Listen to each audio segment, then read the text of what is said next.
हम लोग क्या देख रहे थे? बिहार इतिहास। चलिए आज हम लोग कहाँ तक देखे थे? वैदिक काल के बारे में जाने थे। जैसे कि ये बिहार के क्षेत्र के लिए किकट व्रत शब्द, किकट बिहार क्षेत्र के लिए प्रयोग किया गया था और उसके वहाँ के निवासियों को व्रत कहा गया था। व्रत यानी कि पतित यानी कि पापी, इसको हे दृष्टि से देखा जाता था। ये अपवित्र ये जैसे कि वैदिक जो सभ्यता था बिहार के जिस क्षेत्र तक, या ऐसे बोल सकते हैं प्रारंभिक जो वैदिक सभ्यता था प्रारंभ में बिहार क्षेत्र तक नहीं पहुंच पाया, तो उस क्षेत्र के लिए हे दृष्टि से देखा गया, यानी कि पतित यानी कि पापी इसका मतलब होता है। तो अगर हम बात करें सिंपल शब्दों में, तो किकट बिहार क्षेत्र के लिए प्रयोग किया गया, वहाँ रहने वाले को व्रत कहा गया। व्रत यानी कि किकट एक अपवित्र प्रदेश है, जबकि गया पवित्र है, यानी कि आप कंपेयर करके दे सकते हैं।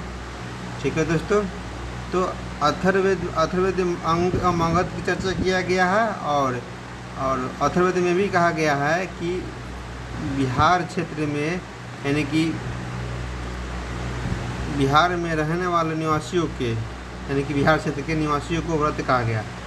यानी कि आपको अभी मैंने बताया कि वैदिक सभ्यता में जो प्रारंभ में बिहार तक इसका विस्तार नहीं हो पाया, तो उस क्षेत्र के लिए यानी कि व्रत शब्द का प्रयोग किया गया। क्लियर? चलिए, या तो आप इस बिंदु को देखकर समझ सकते हैं। चलिए आगे देखते हैं। दोस्तों, आप जानते हैं कि शतपथ ब्राह्मण में विदेह राजा जनक का उल्लेख मिलता है। अगर हम बात थोड़ा बहुत और करें तो इनका रचयिता है, शतपथ ब्राह्मण का रचयिता है, यानी कि लिखने वाला कौन है? याज्ञवल्क्य है।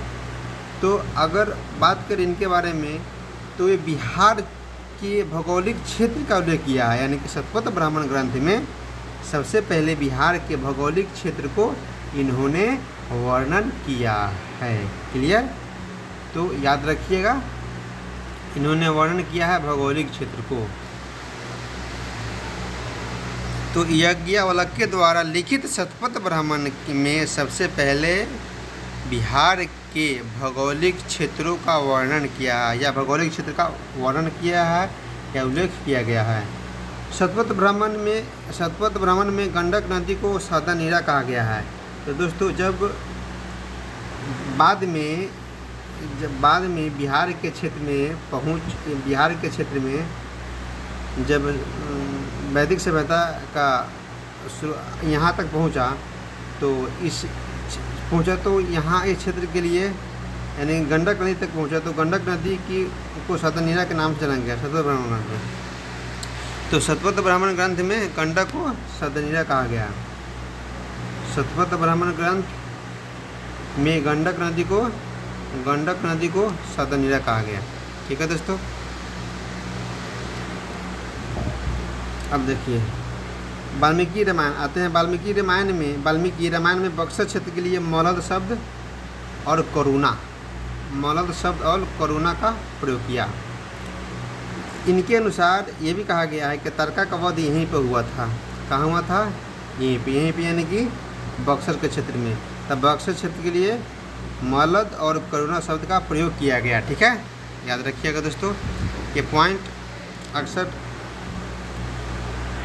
बनने की संभावना होता है। बने तो ठीक है, नहीं बना तो कोई बात नहीं है। बना तो गुड, नहीं बना तो वेरी गुड। क्लियर? समझ आइए दोस्तों, हम लोग वैदिक काल के बारे में जानते हैं, जिसमें ऋग्वेदिक काल 1500 से 1000 और 1000 से 600 आप क्या बोलते हैं ईसा पूर्व, उत्तर वैदिक काल। ऊपर का हो गया आपको ऋग्वेदिक काल, 1000 से 600 हो गया उत्तर वैदिक काल। चलिए हम लोग जानते हैं। हाँ दोस्तों, कुछ और पॉइंट। दोस्तों, वायु पुराण में जैसे कि वायु पुराण में गाया में असुरों का राज होने की बात कही गई है। तो गाया में किस क्षेत्र में? गाया के क्षेत्र में वायु पुराण में, इसमें वायु पुराण में असुरों की असुरों की राज होने की बात कही गई है, यानी कि इस समय असुरों को राज था। ठीक है, बहुत कुछ पॉइंट है दोस्तों जो याद आ रहा है, ठीक से मैं बता रहा हूँ आपको। सिरध्वज जनक, आइए दोस्तों आगे देखते हैं।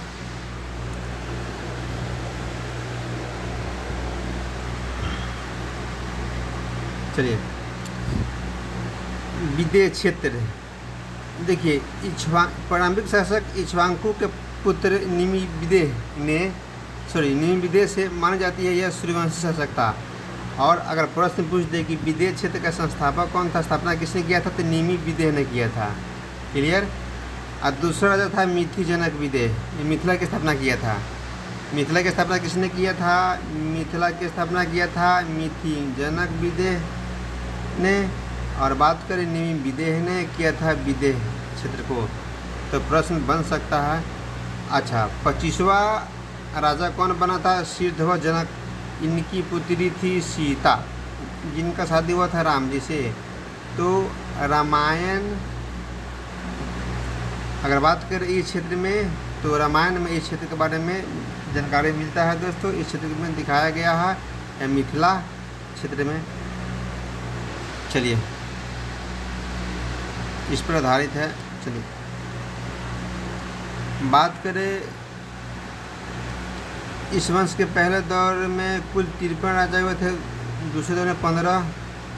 अच्छा, यहाँ लिखा हुआ बृहदनायक उपनिषद के अनुसार विदेह के दरबार में विद्वानों के बीच प्रतियोगिता हुआ था, जिसमें यज्ञवल्क्य के विजयी हुए थे। अंतिम शासक कौन था? प्रश्न बन सकता है कि विदेह क्या है? विदेह क्षेत्र का अंतिम जनक कौन है? कौरल जनक। अंतिम शासक कौन है? कौरल जनक। ठीक है, विदेह क्षेत्र को मंगल शासक महापद्म नंद ने अपने राज्य में मिला लिया था। मंगल शासक महापद्म नंद ने विदेह क्षेत्र को अपने राज्य में मिला लिया था। चलिए आगे देखते हैं। तो याद रखिएगा दोस्तों, बक्सर क्षेत्र के लिए पूछे कि रामायण में किन 2 शब्दों का प्रयोग किया गया था, यानी इसके अनुसार तारका का वध यहीं पर हुआ था। तो वाल्मीकि रामायण में बक्सर क्षेत्र के लिए मलद और करुणा शब्द का प्रयोग किया गया था। चलिए दोस्तों आगे देखते हैं। तो मगध शासक महापद्म नंद ने विदेह को अपने राज्य में मिला लिया था। आइए थोड़ा बहुत वैशाली के बारे में जानते हैं। देखिए दोस्तों, मनुपुत्र नभनिर्दिष्ट द्वारा वैशाली राजवंश की शुरुआत किया गया था। कुल 33 शासक हुए थे। ठीक है, कितने शासक हुए थे? कुल 33 शासक हुए थे। काम में नहीं कर रहा। 24वां राजा विशाल ने वैशाली शहर की स्थापना किया था। याद रखिएगा, 24वां राजा कौन था? विशाल ने वैशाली शहर की स्थापना किया था। 24वां राजा कौन था? विशाल ने वैशाली शहर की स्थापना किया था। ठीक है, आइए बात करते हैं दोस्तों। अंतिम शासक कौन था? सुमति परमति था। अंतिम शासक कौन था? सुमति परमति था। सुमति परमति था अंतिम शासक। ठीक है, वैशाली की स्थापना किसने किया था? विशाल ने। कैवा राजा था? 24वां। ठीक है, मनुपुत्र नभनिर्दिष्ट द्वारा वैशाली का वंश की शुरुआत किया गया। याद रखिएगा दोस्तों, अंतिम शासक याद रखिएगा और स्थापना किसने किया था याद रखिएगा, बन जाएगा, प्रश्न आएगा तो। चलिए आगे देखते हैं। अंग के बारे में जानते हैं बढ़िया से। अंग अभी जस्ट मैंने बताया आपको, नहीं बताया। जैसे कि मान लेते हैं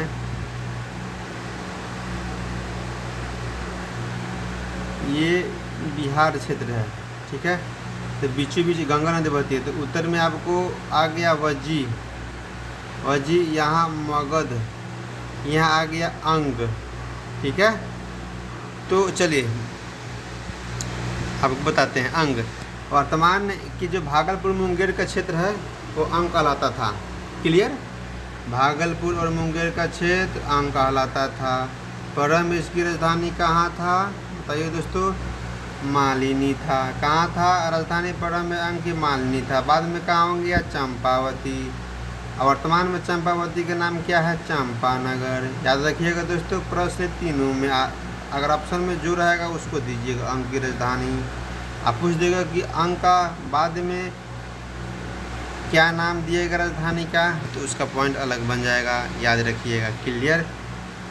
अंग को हेवेसांग ने इसे चिन्ह को कहा था। कुल 25 राजा हुए थे, इनमें से तितुची पहला राजा था। अंग का पहला राजा कौन था? तितुची। ठीक है। महाभारत काल में कुंती पुत्र कौन अंतिम शासक था? दूसरे का अंतिम शासक दधिवाहन तथा ब्रह्मदत्त था। दधिवाहन की पुत्री चंदना जैन धर्म को स्वीकार करने वाली प्रथम महिला थी। जैन धर्म पढ़िएगा तो ये पॉइंट आएगा बाद में।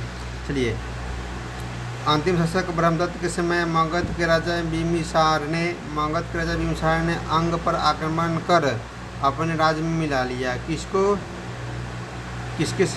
अंग को। किसके समय में? ब्रह्मदत्त के समय में। क्लियर? चलिए आगे देखते हैं। बज्जी संघ के बारे में मैंने अभी जस्ट बताया है। ठीक है, उसके बारे में हम लोग जानते हैं। बज्जी संघ की 8 क्या था दोस्तों?